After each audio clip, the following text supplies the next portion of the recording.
তুমি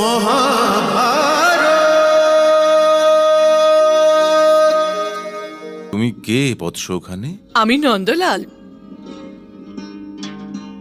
কে নন্দলাল? নন্দগ্রামের নন্দলাল আর যশোদামার কানাই।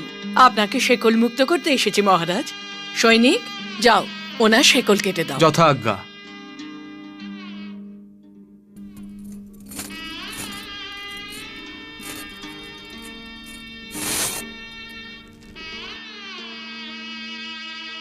সুখী হও।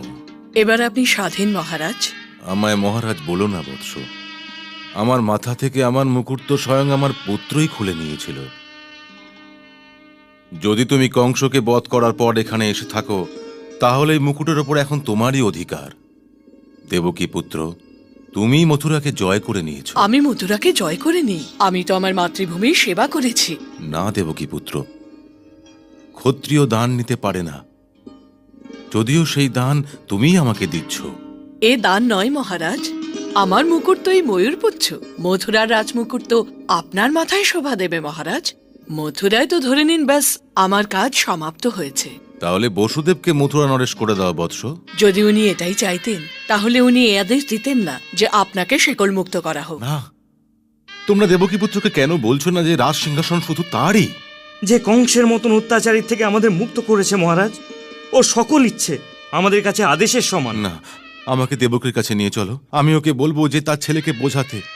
বয়স্ক, শক্তিহীন, অসমর্থ উগ্রসেন মথুরাকে রক্ষা করতে পারবে না। আমাকে দেবকীর কাছে নিয়ে চলো। চলুন মহারাজ।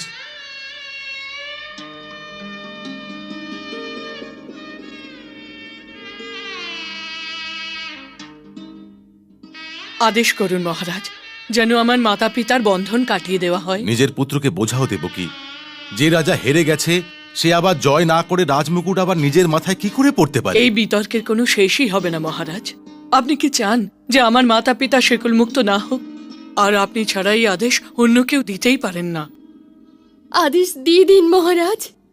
আমি তোকে ঠিক মতো এখনো আদরও করিনি। আপনি আমার পুত্রকে আমার কাছে কেন আসতে দিচ্ছেন না মহারাজ?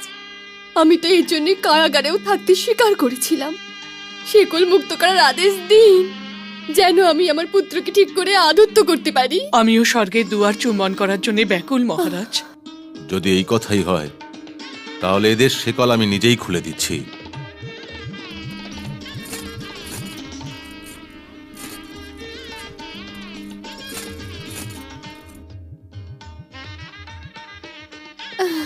সুখী হও তোমরা।